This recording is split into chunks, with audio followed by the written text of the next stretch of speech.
Another NBA trade deadline has come and gone. It's been a couple of days, so the moves have sunk in. Let's talk about what it all means for the players and the teams involved. What is up? And welcome back to Beyond the Arc with Brandon Silvers. As always, I am your host, Brandon Silvers. Hope you've had a great week. Don't forget to subscribe here if you haven't already, and check out my blog over at theshownotes.beehive.com. Every Thursday morning, I put out a weekly sports watch guide to help you keep track of the games you should be paying attention to, plus some fun facts about why you should be paying attention to them. It's awesome. Go see for yourself. Of the major sports, none does the mid-season transaction as well as the NBA. They take all of the drama and hope related to players moving around in the offseason and drop it right here to give us something to enjoy while the weather is terrible. I cannot thank them enough. So let's kick things off with a man who has perfected both the offseason move and midseason move, James Harden. The Clippers traded James to the Cleveland Cavaliers for Darius Garland and a second-round pick. The rumors of this one happening came out of nowhere. The Clippers had turned things around after a 6-21 start. They cut Chris Paul for being a whiny ass. Kawhi has been relatively healthy and put up numbers we haven't seen from him since his first season in LA when he finished 5th in MVP voting. And Ty Lue has yet again figured out how to get the most out of players other teams have given up on.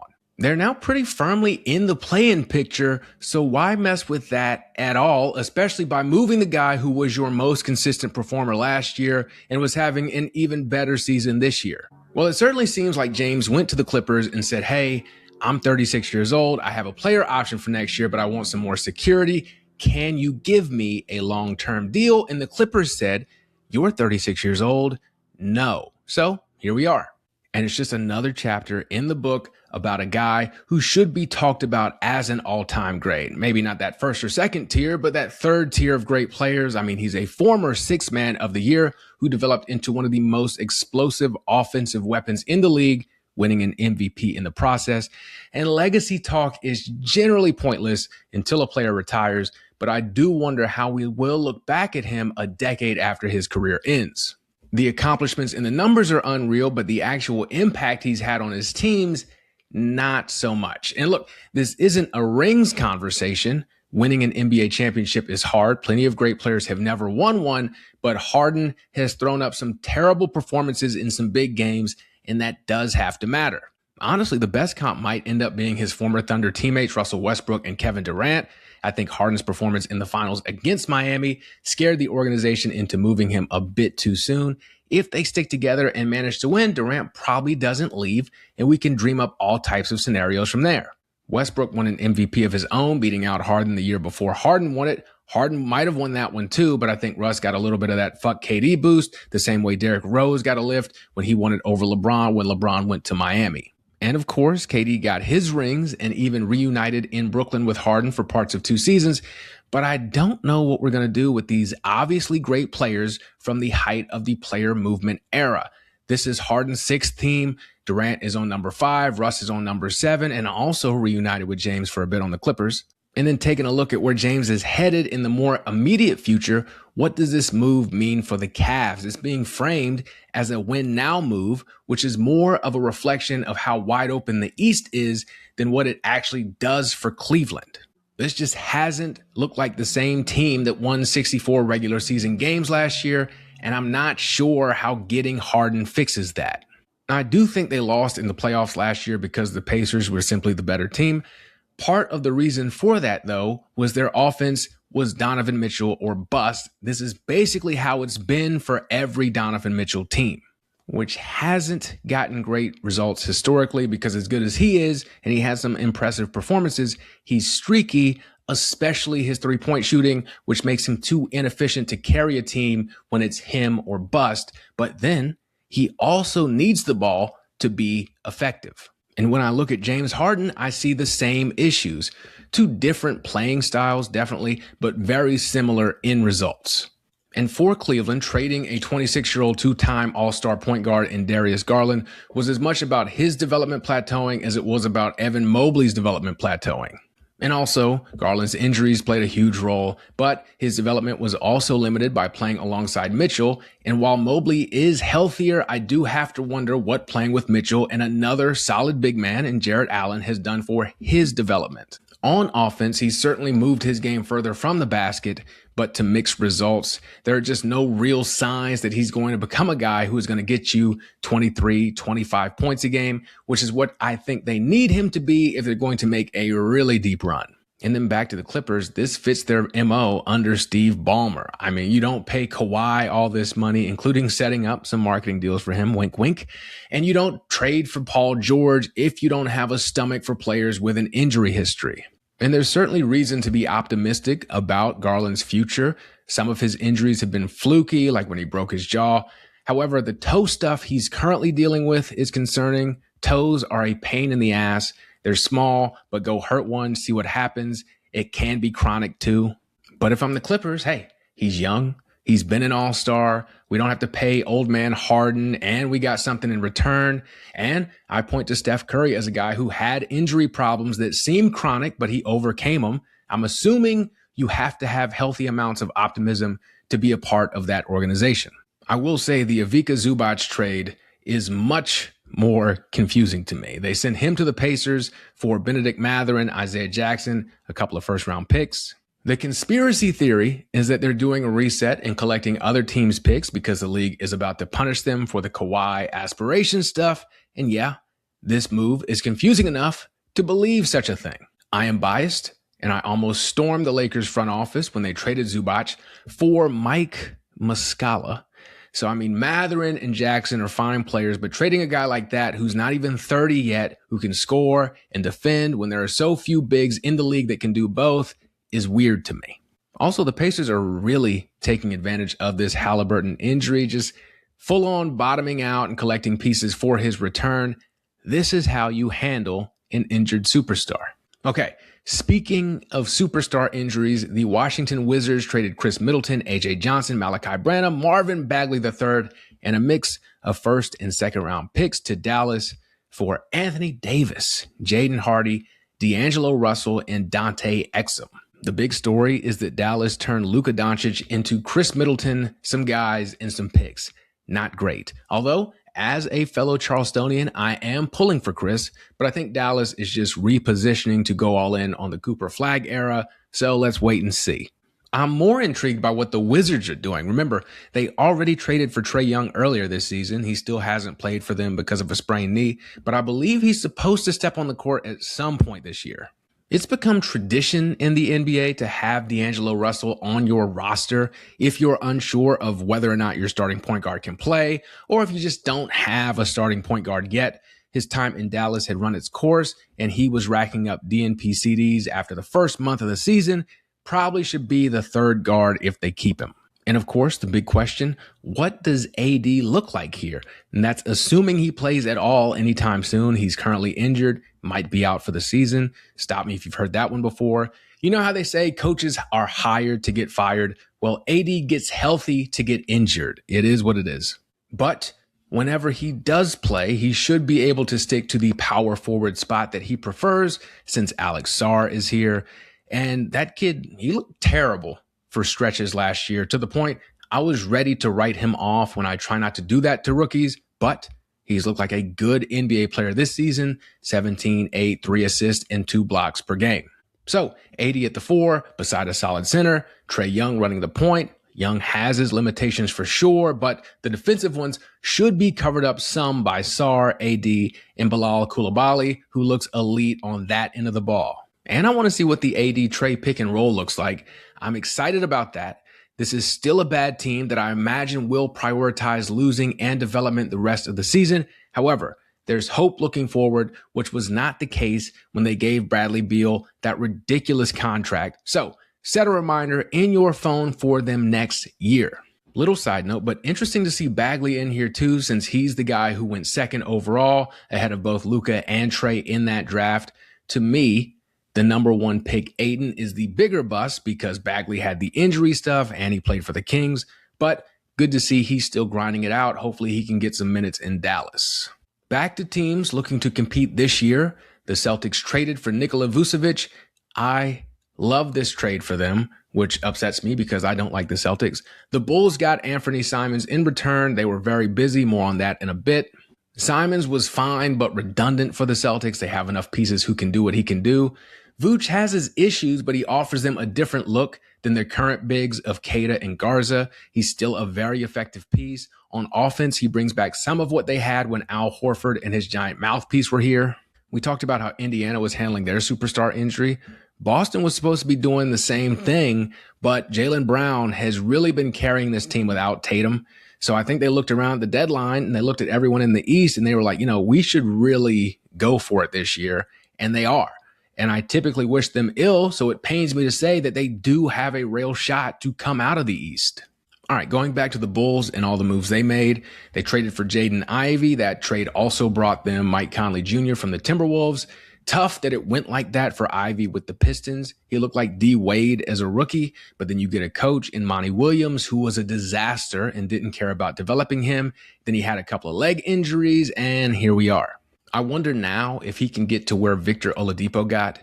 That was another guy in that D Wade mold, and it took him a couple of years in changing scenery before he put it together. Then, of course, he suffered a catastrophic knee injury. But that 2017-2018 season in Indiana was something else. In that trade, the Pistons got Kevin Huerter and Dario Saric. They have been head and shoulders above the rest of the East. The one thing you can maybe point to with them is a lack of consistent three-point shooting outside of Duncan Robinson. If Huerter plays like he did his first 5 or 6 years in the league, that's going to help with that a ton. He's struggled with his shot recently, but that's something Duncan Robinson also went through. He got that huge deal with the Heat. Then he lost his confidence, but he's figured it out. So we'll see if Huerter can too. Not expecting a ton from Saric. That guy was second in Rookie of the Year voting that year when there was that terrible class and Malcolm Brogdon won it. He hadn't been effective really since tearing his ACL in the 2021 finals when he played for the Suns. And the Bulls were not done. They immediately flipped Mike Conley Jr. along with Kobe White to the Hornets for Colin Sexton and Ousmane Dieng. Some second-round picks were also exchanged there. Now, this one was interesting to me because those two teams have been battling it out for that last play-in spot, and there's plenty of time to move into the actual playoffs and skip all that. However, with this move and the Vucevic move, it kind of feels like the Bulls might be punting. Sexton's a great competitor. Nice to have a guy like that coming off your bench, but this doesn't really move me for them. The Hornets, on the other hand, are really looking good. They started the season 4-14, but Charles Lee has really figured something out. Con Knipple looks like the Rookie of the Year to me so far. I did want them to keep Conley as a veteran mentor for Con and LaMelo, the whole locker room, honestly, but he was waived. Looks like he's headed back to Minnesota. Regardless of veteran leadership, I think it's very important that these guys get playoff experience now and figure out who is worth building around and who they need to move.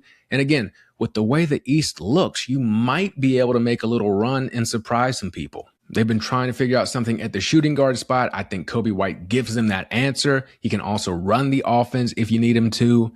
I'm very intrigued by what they're doing. Another little trade that intrigued me was Philly sending Jared McCain to the Thunder for some picks.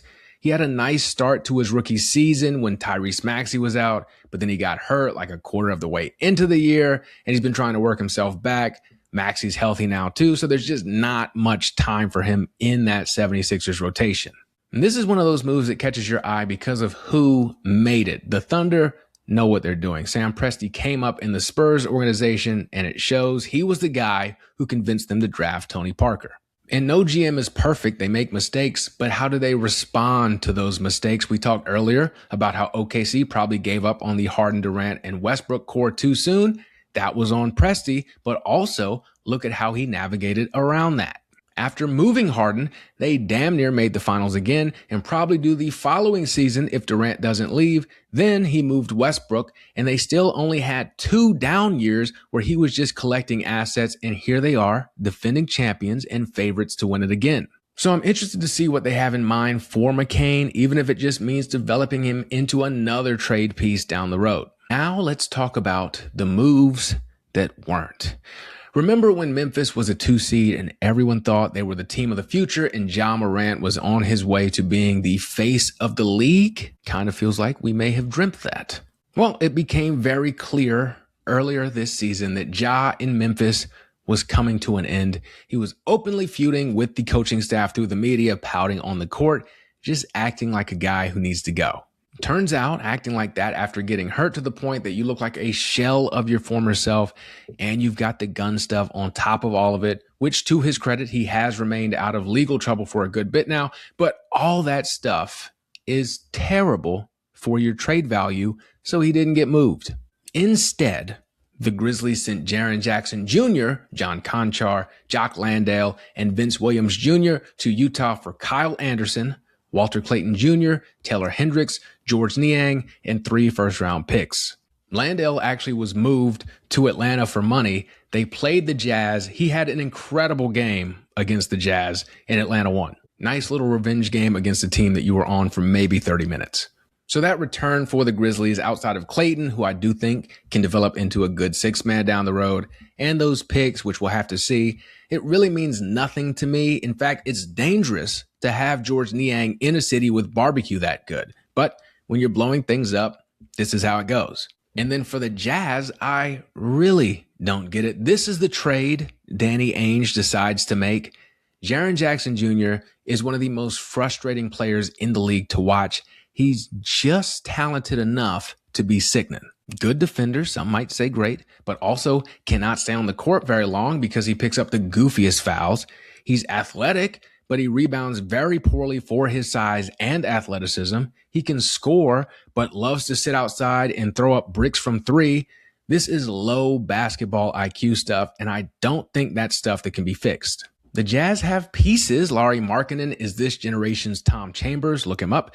Keontae George has taken one hell of a leap and should be in most improved conversations. They got a ton of young players with potential. Not sure why you add Jackson, but there's a lot of things I don't understand about that state. The big talk of the deadline was obviously, where's Giannis going to go? Nowhere. The leading candidate, according to the rumors, were the Warriors, who were looking to finally move Jonathan Kuminga, but they sent him to Atlanta along with Buddy Hield for Kristaps Porzingis. Kind of feels like Golden State's packing it up this season. Yeah, Jimmy Butler is hurt, but I don't know why you trade for a big guy who is always hurt and has a chronic illness that has only let him play in 17 games this season. I guess for cap space, his contract is expiring, but the clock is ticking for Steph in a way where you have to constantly be in win now mode. Feels like he's the only superstar who's never thrown his weight around with his front office. I don't think they've ever made a move where I was like, you know what? I think Steph was behind that one. I'd be in there moving furniture. Y'all got me carrying this team almost 38 years old, and I've been dealing with Draymond for a decade and a half. No, thank you. Now, as for Giannis in the Bucks, I am sick of hearing about this. First of all, the media treats him with kid gloves in a way that I really need a full episode to explore, and he leans into it. It's been irritating me for a while now, and it's really come to a head with this trade stuff. He's been playing this passive-aggressive trade me game for a couple of seasons now instead of just coming out with it. And now that he doesn't get moved, he wants to act like he didn't mean it. Legends don't chase, he says on Instagram. Get out of here. That organization has bent over backwards for him, and it might be earned, but we have to acknowledge it. They traded for Dame. That was a move that was done for him. They hired Doc Rivers, which was crazy, but they did it for him. They keep his brother on the roster. You know how I feel about that. These moves haven't worked out, but not every move does. And I was hoping we would be done having to hear about it and we could move on to something else, but we will be going through it again this offseason. Not looking forward to it.